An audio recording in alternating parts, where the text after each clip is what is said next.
Hello everyone. हमने last lecture में क्या डिस्कस किया था कि जो सिल्क मोथ है उसकी लाइफ हिस्ट्री में क्या क्या होता है, कौन कौन सी स्टेजेस आती है, इन सब के बारे में हमने स्टडी किया था। आज हम स्टडी करेंगे कि जो सिल्क मोथ है उससे सिल्क कैसे प्रोड्यूस होता है, सिल्क के लिए हमें क्या क्या चीज़ें हैं उनका ध्यान रखना पड़ता है और क्या क्या अपनी लाइफ में करना पड़ता है कि जिससे हमें सिल्क मिलता है। ठीक है, तो आज हमारा टॉपिक है प्रोडक्शन ऑफ सिल्क। कि जो सिल्क है उसका प्रोडक्शन करना होता है, उसके लिए क्या क्या स्टेप्स हैं उनको फॉलो करना पड़ता है। फर्स्ट जो स्टेप है सिल्क प्रोडक्शन के लिए वो है rearing of silk worm. Rearing of silk worm. ठीक है, आपने सिल्क वॉर्म को कल्चर कर लिया, रेयर कर लिया, उसके बाद क्या होगा कि वो कुकून फॉर्म कर लेगा। तो उसके बाद सेकंड जो स्टेप है वो आता है processing of cocoon to obtain silk fibres. Silk fibres को ऑब्टेन करने के लिए जो कुकून की प्रोसेसिंग होती है वो कैसे होती है, क्या किया जाता है उसके लिए। थर्ड जो प्रोसेस है वो आता है converting silk into silk cloth. Silk fibres है, ये जो था यहाँ पे सिल्क फाइबर्स मिल गया हमें सेकंड स्टेप में। तो थर्ड स्टेप में क्या करते हैं, सिल्क फाइबर्स से सिल्क क्लॉथ फॉर्म करते हैं। तो सबसे पहले हम फर्स्ट स्टेप है वो स्टडी करते हैं, क्या है, रियरिंग ऑफ सिल्क वॉर्म। जो सिल्क वॉर्म है उसकी रियरिंग करनी होती है, उसका कल्चर करना होता है।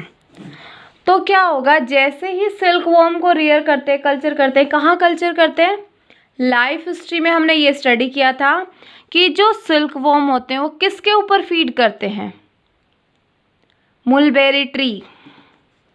बताया था मुलबेरी ट्री के बारे में, सहतूत का पेट। ठीक है, तो इनके लिए हमें मुलबेरी ट्री चाहिए, मुलबेरी ट्री को ग्रो कराओ, उसके बाद इनकी रियरिंग करो। तो क्या होगा, जो फीमेल है वो फीमेल क्या करती है, अप्रॉक्स 100 एग्स प्रोड्यूस करती है। ठीक है, तो ये जो 100 एग्स इस फीमेल ने प्रोड्यूस किए हैं, इन 100 एग्स को स्टोर किया जाता है। स्टोर किया जाता है कहाँ पे, ऑन पेपर या फिर क्लॉथ। पेपर या किसी क्लॉथ में क्या करेंगे, इस 100 एग्स को इकट्ठा करेंगे और किसी पेपर या क्लॉथ को लेके उनके अंदर इन एग्स को इकट्ठा कर लेते हैं। इन एग्स को इकट्ठा उसके अंदर करते हैं ताकि वो एनवायरनमेंट के कांटेक्ट में ना आए।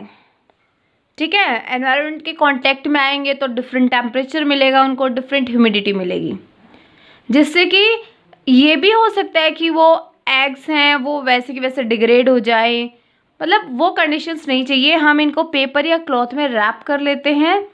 उसके बाद क्या करेंगे, इनको जो सिल्क वॉर्म फार्मर्स हैं उनको बेच कर आ जाएंगे।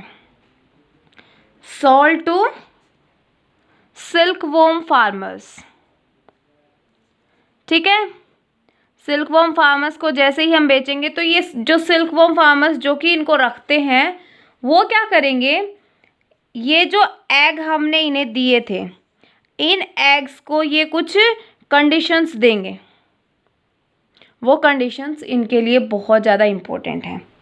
कंडीशंस क्या होंगी, टेम्परेचर और ह्यूमिडिटी।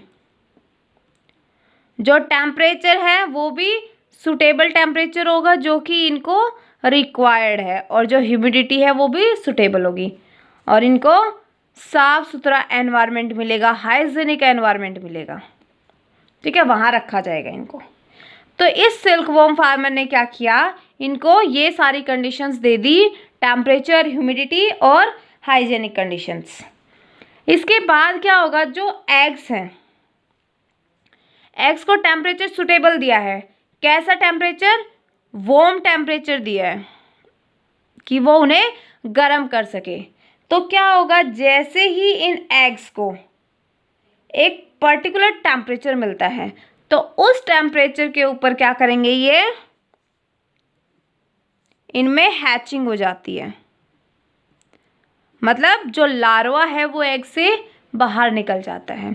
तो हैचिंग के बाद जो लार्वा है वो निकल के आएगा बाहर, और उस लार्वा का कुछ नाम दिया था हमने लाइफ साइकिल में, अगर किसी को याद हो तो इसे हमने कहा था कैटरपिलर या फिर सिल्कवॉर्म।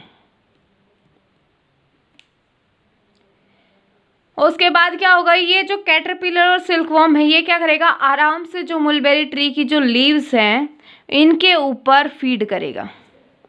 ठीक है, तो क्या करेगा, ये जो लार्वा है ये 25 to 30 डेज तक इसकी फीडिंग चलती रहती है।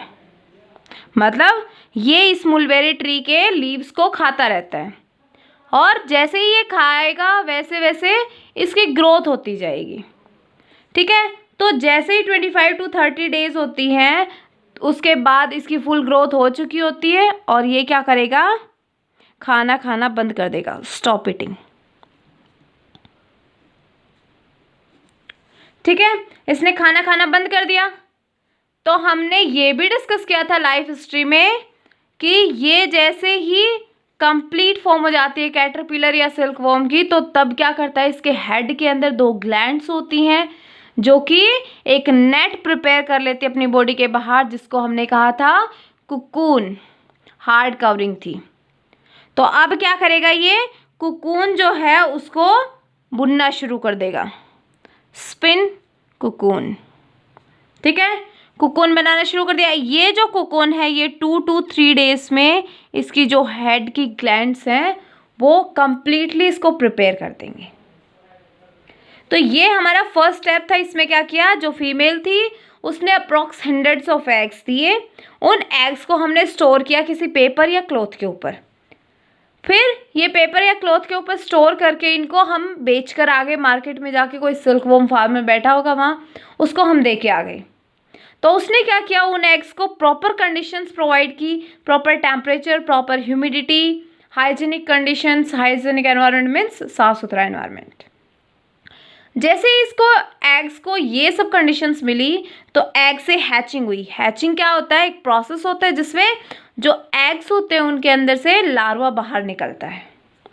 लार्वा है वो बाहर आ गया, जिसको हमने कैटरपिलर या सिल्कवॉर्म कहा। अब ये जो कैटरपिलर और सिल्कवॉर्म है ये 25 to 30 डेज क्या करते हैं, फीडिंग करते हैं किसके ऊपर, मलबेरी ट्री की लीव्स के ऊपर। तो धीरे धीरे इनकी ग्रोथ होती जाती है। जब ये एक 25 to 30 डेज में एक प्रॉपर साइज अटेन कर लेते हैं, प्रॉपर साइज हो जाता है इनका, तब क्या होगा कि ये ईटिंग करना बंद कर देंगे।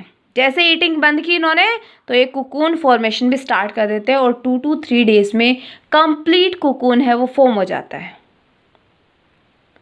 ओके, ये था फर्स्ट स्टेप कि सिल्कवॉर्म है उसकी रियरिंग कैसे की जाती है, कैसे सब प्रोसेस होता है। अब सेकंड प्रोसेस आता है processing of cocoon to obtain silk fibres, कि जो कुकून है उसको कैसे प्रोसेस करेंगे कि हमें सिल्क फाइबर्स मिले। ठीक है, तो सेकंड है processing of cocoon to obtain silk fibres.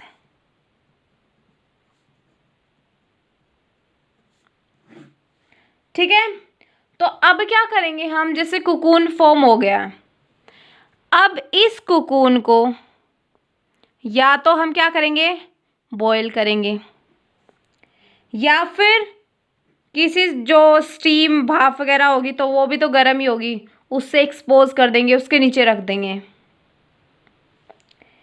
या फिर क्या करेंगे, सनलाइट में रख देंगे इसको। सनरेज से क्या होगा, ये अपने आप इसको वार्मथ मिलेगी, तो उससे क्या होगा, ये जो कुकून है इससे सिल्क फाइबर मिलने शुरू हो जाएंगे। जब गर्म करेंगे ना इनको तो अपने आप सिल्क फाइबर है वो जो इकट्ठे थे अब थ्रेड के फॉर्म में बाहर निकलना शुरू हो जाएंगे। ठीक है, तो हमें सिल्क फाइबर मिल गए। अब सिल्क फाइबर हमें मिल गए हैं।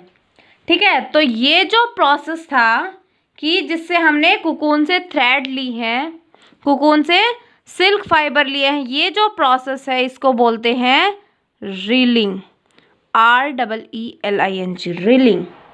ठीक है, और ये रीलिंग किसके लिए की हमने? For silk.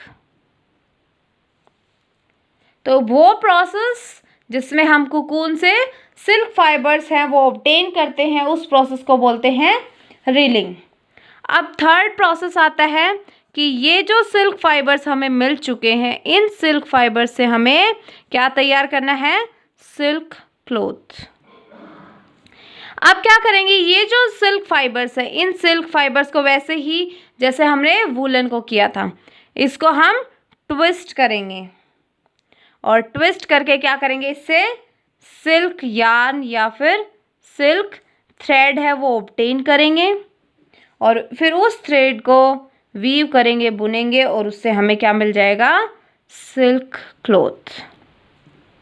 ठीक है, तो ये वूल की तरह ही है, कुछ नहीं है इसमें। सिल्क फाइबर्स को ट्विस्ट किया, ट्विस्ट करके ये दो सिल्क फाइबर्स थे, इनको ट्विस्ट करने से एक थ्रेड बन गई है, उस थ्रेड को फिर बुनना शुरू कर दिया, उससे सिल्क क्लॉथ हैं वो प्रिपेयर हो जाते हैं।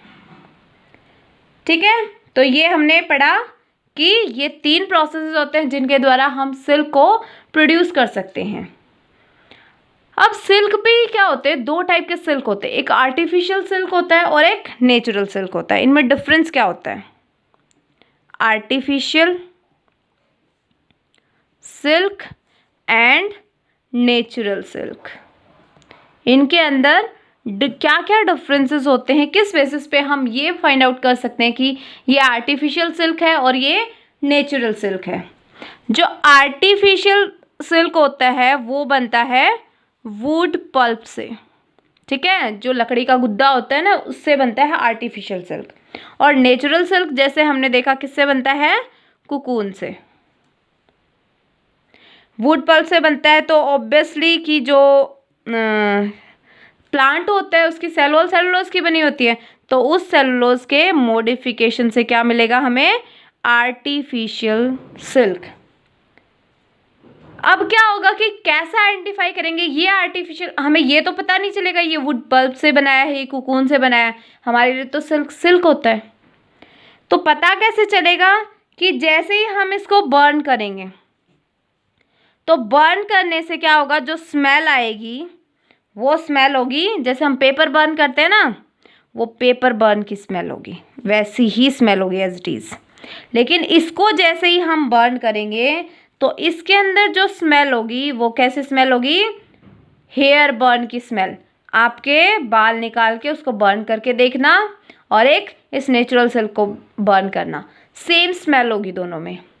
और ये जो आर्टिफिशियल सिल्क है, इसमें एक काम करना, आपको इस सिल्क लेना, हाँ थोड़ा बहुत आइडिया हो आपको, या फिर ये करना कि कोई रेंडमली कोई भी सिल्क सेलेक्ट कर लेना, फिर उसको थोड़ा सा जला के देखना, तो क्या होगा? आपको अपने आप पता लग जाएगा कि हेयर बर्न की स्मेल जैसा है ये या फिर पेपर बर्न की स्मेल जैसा है। ठीक है, ये मत करना कि मम्मी साड़ी लेके आई है सिल्क की, वो जला दी, मारेंगी बहुत, ऐसा मत करना। कोई ऐसे ही ख़राब कपड़ा रखा हो सिल्क का, उसको जला के देख लेना, छोटे से कपड़े को, ये नहीं पूरा कपड़ा जला देना आप।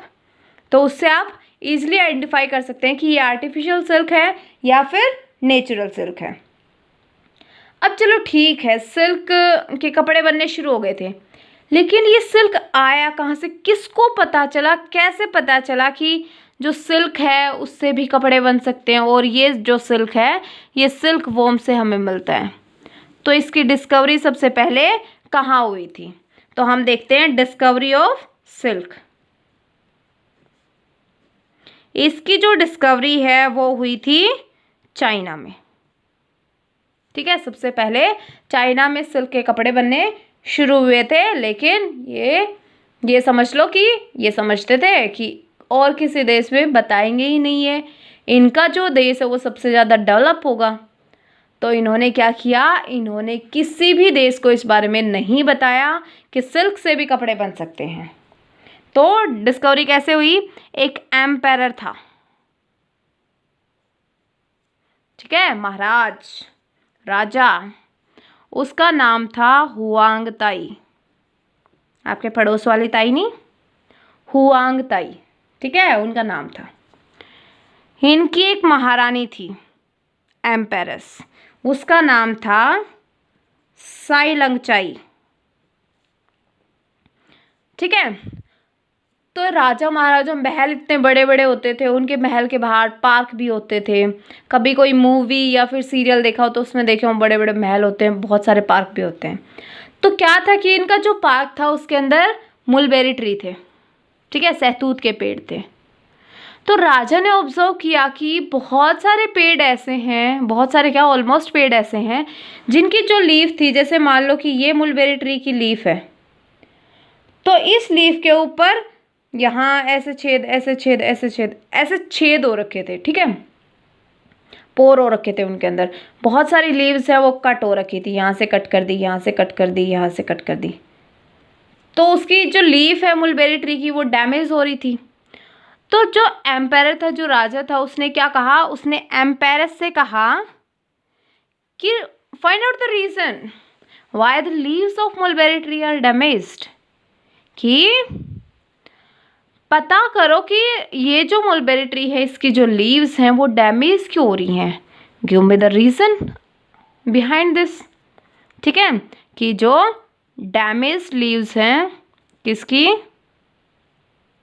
मुलबेरी की, उनके बारे में पता करो, ठीक है। तो जो एम्पायरस थी उसने क्या नोटिस किया, उसने नोटिस किया कि ये जो मुलबेरी ट्री है इसके ऊपर कुछ वर्म थे जो कि वाइट कलर के थे, वाइट वर्म थे, ठीक है। तो उसने सोचा कि यही इसके लीव्स डैमेज करते होंगे। फिर धीरे धीरे जब वो कंटिन्यूसली ऑब्जर्व करती रही तो उसने क्या देखा कि यही जो वर्म्स हैं ये क्या हैं, शाइनी कुकून को स्पिन कर रहे थे, बुन रहे थे, शाइनी कुकून स्पिन कर रहे थे ये, ठीक है, इसकी स्पिनिंग कर रहे थे, इसको बुन रहे थे। तो एम्पायरस ने दो चीज़ें नोटिस की, पहला कि वाइट वर्म प्रेजेंट है मुलबेरी ट्री के ऊपर और यही वर्म्स शाइनी कुकून को फॉर्म कर रहे थे। तो एक दिन क्या हुआ, वो जो एम्पायरस है वो मुलबेरी ट्री के नीचे बैठे बैठे चाय पी रही थी, ठीक है। तो चाय पीते पीते क्या हुआ, उसका ये कप लगा लो टी का, तो जैसे ही वो चाय पी रही थी तो ये जो सिल्क वर्म था इसका जो कुकून था वो इसके अंदर आके गिर गया, कुकून ड्रॉप हो गया उसकी चाय के अंदर। इसके अंदर टी थी, टी तो गर्म ही हो गया, बस ठंडी टी तो लेके बैठी नहीं होंगी। तो जैसे ही कुकून इस टी के अंदर गिरता है, ड्रॉप होता है, तो उसी टाइम पे क्या होता है कि इसमें से कुछ थ्रेड्स हैं वो निकलने शुरू हो जाते हैं, ठीक है, अपने आप थ्रेड्स हैं वो सेपरेट आउट हो जाते हैं। क्यों, उनको एक प्रॉपर एनवायरनमेंट मिल गया, एक प्रॉपर टेम्परेचर मिल गया जिसके ऊपर जो कुकून था उसने थ्रेड्स फॉर्म करना शुरू कर दिया, ठीक है। तो ऐसे डिस्कवरी हुई थी इसकी सिल्क की, कि जो सिल्क है वो कहाँ से मिलता है, कुकून से मिलता है, और चाइना ने इसको छुपा के रखा। लेकिन बाद में क्या हुआ, चाइना से कुछ ट्रैवलर्स हैं वो आए और उन्होंने सिल्क क्लॉथ की डिस्कवरी को पूरी कंट्री में स्प्रेड कर दिया, ठीक है। तो वो रूट, जिस रूट के थ्रू वो जो ट्रैवलर्स आते थे जिन्होंने सिल्क क्लॉथ की डिस्कवरी को स्प्रेड किया था, उस रूट को बोलते थे सिल्क रूट,